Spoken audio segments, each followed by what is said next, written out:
오늘의 말씀 3절을 중심으로 한 말씀 보도록 하겠습니다. 저는 과부의 자식입니다. 그리고 아버지의 얼굴을 못 보고 어린 시절을 지나왔습니다. 정상적인 아버지가 있고 어머니가 있는 가정에서 자란 사람이거나 또 아버지와 좋은 관계를 가지고 있었던 사람들은 절대 제가 어린 시절 겪었던 이 내적인 슬픔과 또 아픔과 긴장감을 이해할 수 없습니다. 똑같이 잘못을 했어도 나보다 나랑 다툰 애가 잘못을 했다 할지라도 제 어머니께서는 제 귀에 못이 박히도록 하셨던 말씀이 있습니다. 그것은 네가 잘못을 하면 내가 욕을 먹는다. 죄송합니다. 후레자식 소리를 듣는다. 너랑 걔랑 똑같이 잘못을 했어도 네가 더 나쁜 놈 소리를 듣는다. 네가 잘못을 안 했어도 저 근본 없는 새끼, 애비 없는 자식이라 저 모양이다. 그러니까 절대 밖에 나가서 딴짓거리 하지 마라. 이 얘기를 귀에 못이 박히도록 어머니께서 하셨습니다. 그럼에도 불구하고 제가 중학교 3학년 무렵 2학기 무렵부터 삐뚤어지고 고등학교 내내 삐뚤어져서 반항했던 그 이유는 바로 그것이 저를 너무 억압하고 통제하지 않았나 나중에 그런 생각을 했습니다. 그래서 제 아내와 함께 이야기를 쭉 나누다 보니까 당신이 그 고등학교 시절에 그렇게 미쳐서 날뛰었으니까 오늘 당신이 심령이 이렇게 살아났지, 만약에 그때 당신이 그걸 내적으로 풀지 못했다면 당신은 결혼 생활도 그렇고 아마 교인들한테 엄청나게 해코지를 할 수도 있었다. 그래서 오히려 그것이 당신에게 큰 복이 된 것 같다. 이렇게 말을 해서 깜짝 놀랐습니다. 지나고 보니까 하나님의 섭리 속에서 나를 하나님이 이끄셨구나. 그런 생각을 하게 되고 제 아내의 말에 심리학적으로 푸는 그것을 제가 전적으로 동의는 못하지만 그래도 충분히 납득을 할 수 있겠구나라는 생각을 했습니다. 사람이 아무리 반듯해도 마음속에서는 그 성질이 부글부글 끓고 있고 겉으로는 아무리 교양적이라 할지라도 그 내면이 하나님의 말씀으로 뒤집어지고 거듭나지 않은 심령이라고 하면 언젠가는 반드시 문제가 생긴다라고 하는 걸 제가 살아오면서 수없이 많은 사람들의 그 이상한 행동들, 저 사람이 저럴 사람이 아닌데 저렇게 미쳐서 가정도 말아먹고 결국에는 하루아침에 파멸되는 그 모든 것들이 그렇지 않나 싶습니다. 오늘 읽은 본문에서 무녀의 자식, 간음자와 음녀의 씨 너희는 가까이 오라. 여기에서 무녀의 자식, 쉬운 말로 무당의 자식이라는 말이지요. 간음자와 음녀의 씨, 근본도 없고 그저 음탕한 여자에게서 애비가 누군지도 모르는 씨, 너희는 가까이 오라.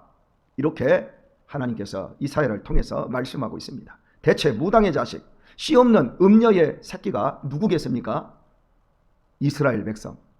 그렇게도 사랑하고 당신이 귀여워해 주신, 예뻐해 주신 당신의 백성들을 향하여 하나님께서 이렇게 말씀하고 계십니다.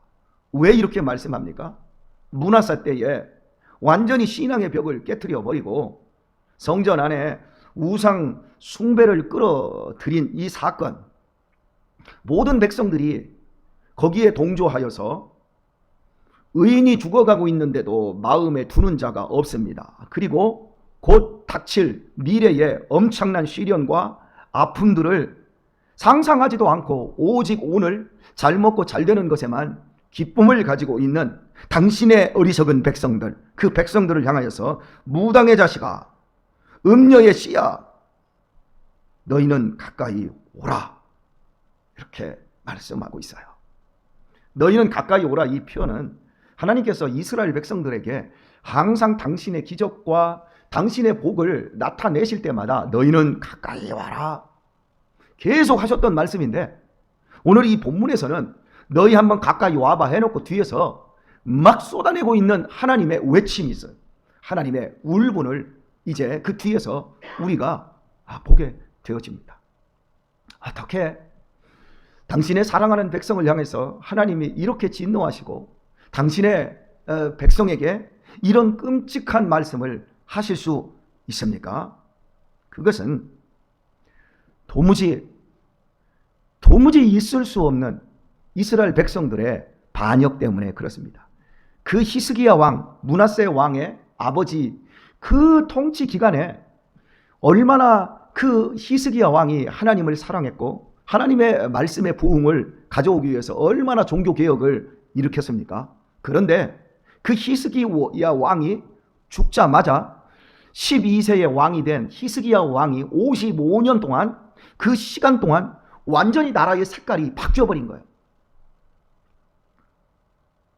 하나님의 백성에서 무당의 자식들처럼 우상을 너무너무 사랑하는 사람들이 되어 있는 거예요. 여러분, 믿음의 명문 가문을 세우는 건 정말 어려운 일입니다.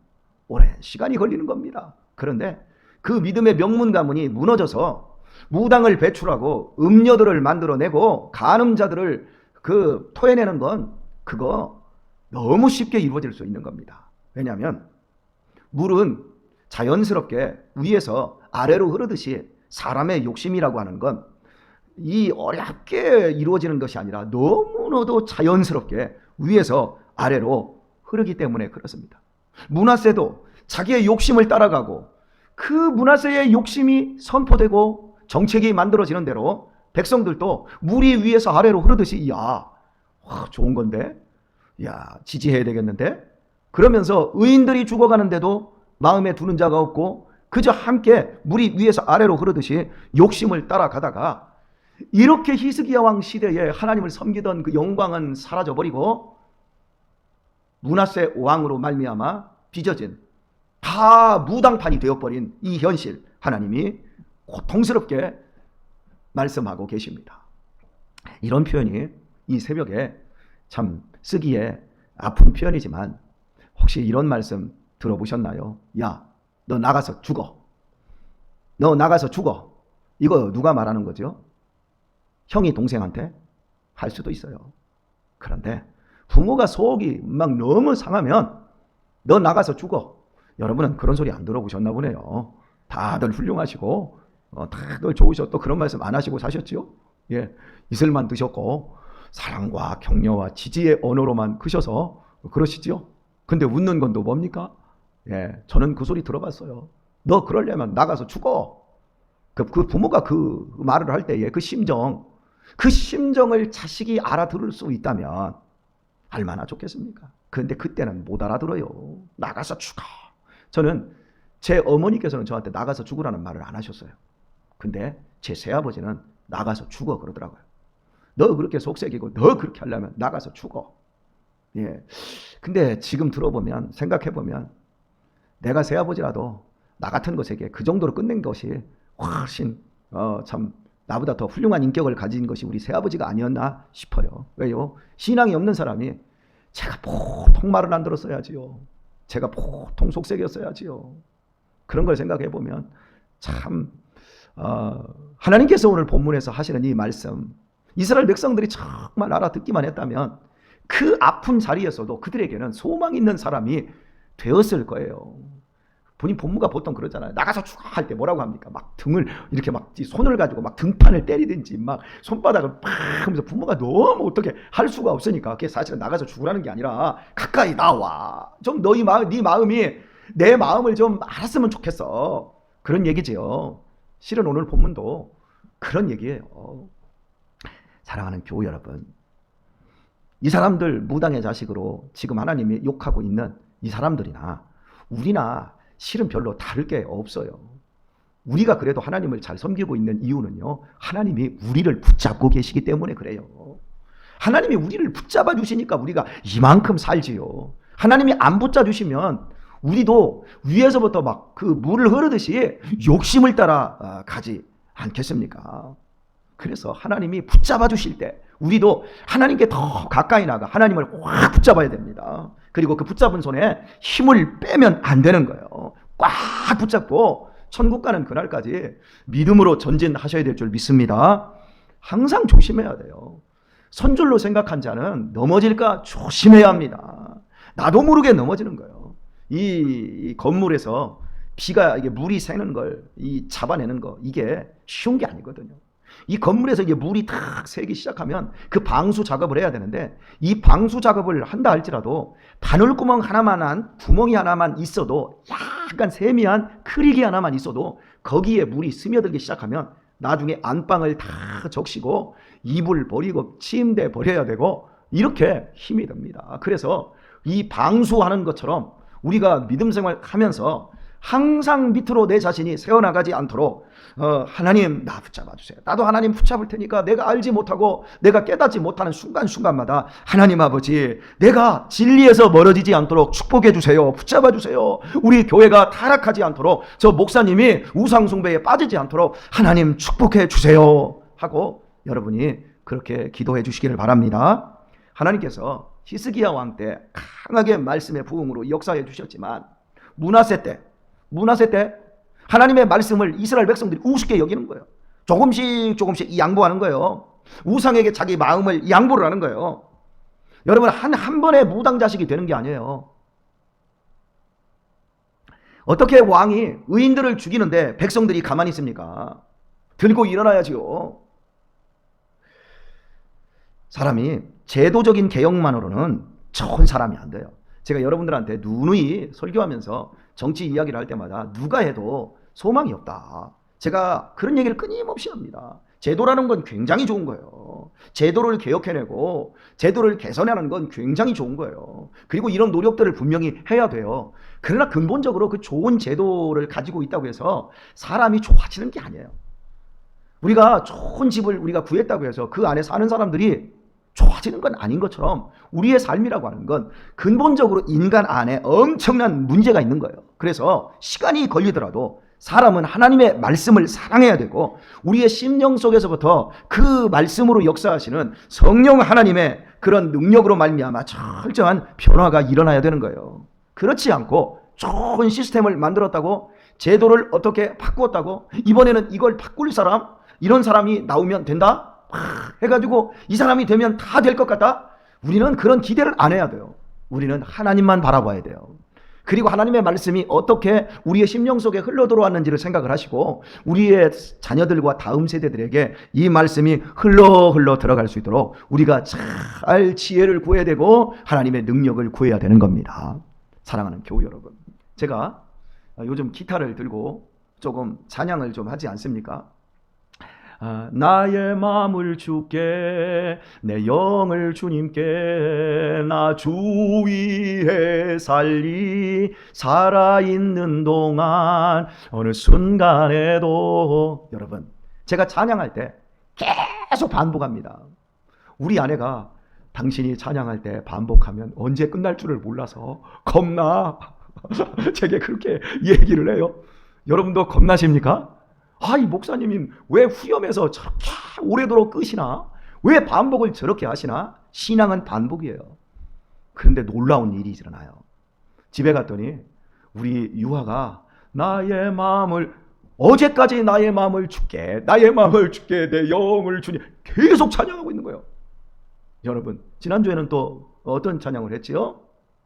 세상 사람들 우리들을 보며 어리석다고 조롱하지만 이 길을 가는 자마 우리 유신이가 또 이걸 부르고 있어요. 집중적으로 계속해서 우리의 심령 속에 하나님의 능력과 은혜가 녹아져야 되는 거예요. 그래서 제가 반복하는 거예요. 그러니까 제가 앞으로도 반복해서 찬양을 하시더라도 끝날 때가 됐는데 여러분이 추정하시고 열심히 안 하려고 하는 걸 포기하시길 바랍니다. 아시죠? 마지막 끝날 때까지 우리 목사님이 밤은 안 새우지 점심은 먹게 해주실 거지 이 생각을 꼭 가지시고 이렇게 하시면 여러분의 영혼에 매우 이롭습니다. 아멘을 좀 크게 하시는 분들에게 오늘 또 하나님이 큰 평강을 허락하여 주신다고 이 히스기야서에 나와 있다고 여러분 믿으시기를 바랍니다. 예, 그렇습니다. 철저히 변화되도록 우리의 심령이 쉽게 우상에게 끌려가지 않도록 나의 마음을 줄게. 이거 금방 끌려가요. 우리의 마음 금방 무너진다니까요. 목사들이 우상을 얼마나 좋아하는지 몰라요. 어제 종신대학교 양지 캠퍼스에서 우리 이제 동문들 모임이 있었어요. 그래서 제가 거기에서 좀 전국적으로 영향력 있는 목사님들을, 우리 수양관이 가깝다, 거기서 25분 거리다, 수양관으로 와라, 내가 고기 구워줄게 해가지고 어제 5분의 목사님이 오셨어요. 그래서 이민자 권사님이 어제 고기 구워주시고 치닥거리 하시느라고 고생을 많이 했거든요. 우리 수양관을 좀 알리고 싶어요. 와서 사람들이 다 놀라는 거예요. 너무 좋다는 거죠. 너무너무. 고기도 너무너무 맛있다라는 거예요. 어떻게 이런 가마솥 뚜껑이 이렇게 큰 게 있냐고. 고기 실컷 잘 먹. 근데 이분들이 다 총회적으로 영향력이 있는 분들이기 때문에, 여러분, 대한민국의 우리 교단이 가장 큰 교단이에요. 우리 교단은요, 총회장이 되는 건 대통령이 되는 것처럼 어렵고 힘이 있고 영향력이 있어요. 그러다 보니까 이런 말을 하더라고요. 총회장이 막 돈을 뿌리는 거예요. 총회장 후보들이. 보통 얼마를 뿌리냐?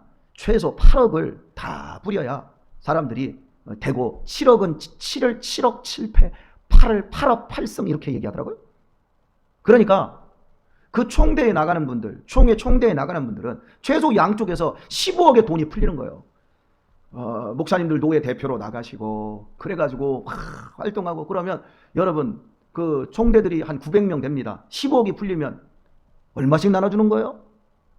난 수학이 안 돼서, 우리 수학과를 나오신 우리 최진수 수사님 금방 계산이 될는지 몰라도, 어제 그런 얘기를 쫙 하면서 이번에는 돈을 한 사람이 안 쓴다는 거예요. 한 사람은 엄청 쓴다는 거예요. 그러면서 그런 얘기를 하길래 누구를 찍어야 될지를 모르겠다는 거예요. 그래서 제가 정치에 뭔 기대를 하냐고. 정치하는 사람들은 제일 좋은 사람이 정치하는 게, 제일 나쁜 것들이 정치한다고. 이제 그러면서 제가 여러 가지를 했어요. 사랑하는 교회 여러분, 그게 다 우상숭배예요. 하고 싶어서 돈 뿌리고, 또 그거 받고 싶어서 막 총대로 나가고 싶고 그런 거. 여러분들이 기도하실 때 항상 우리 목사님 설교의 능력도 있지만 돈 우상에 빠져가지고 그런 재미 붙이지 않도록 하나님 축복해달라고. 그래서 어제도 밥 먹고 왔는데 그 양반들이 10만 원을 내놓고 가시더라고요. 그 얘기를 하고 보니까 이거 안 되겠어. 그래서 이민정 원사님 불러서, 우리 10만 원 여기서 밥값으로 줬으니까 우리 반가이 합시다. 오늘 고생하셨어요. 5만 원 드리고 제가 5만 원을 받았습니다. 그 정도는 우상숭배 아니죠? 저도 어제 막 고기 굽느라고 막 연기를 얼마나 마셨는지 그 정도 수고. 여하튼 오늘 말씀을 맺도록 하겠습니다. 사랑하는 교회 여러분, 우리만큼이라도 우상이 쉽게 우리 안에 들어오지 않도록, 우리 안에 끌어들이지 않도록, 우리 가정에 우상을 끌고 들어오지 않도록, 우상을 막아낼 수 있도록 우리 살아있는 한 눈 시퍼렇게 뜨고 깨어있는 성도가 되도록 하십시다. 절대로 내가 살아있는 한 우리 가정에 절대 우상을 못 가져와 제사 이런 거 말하는 거 하는 거예요. 음란한 것, 하나님보다 더 좋은 것들을 섬기고 쾌락과 욕망을 섬기는 그런 것들, 사랑하는 교회 여러분, 내 눈에 흙이 들어가기 전에는 절대 그거 못 끌어 들어오는 그런 사람들 되시고, 우리 마음 주님 앞에 드리고, 우리 자녀들도 반복적인 연습을 통해서 그 하나님의 영광을 깨닫고 그 즐거움을 알게 하기까지, 사랑하는 교회 여러분, 죽지도 마시고 병들지도 마시고 남은 생에 불꽃같이 살아내실 수 있기를 우리 주 예수님의 이름으로 축원합니다.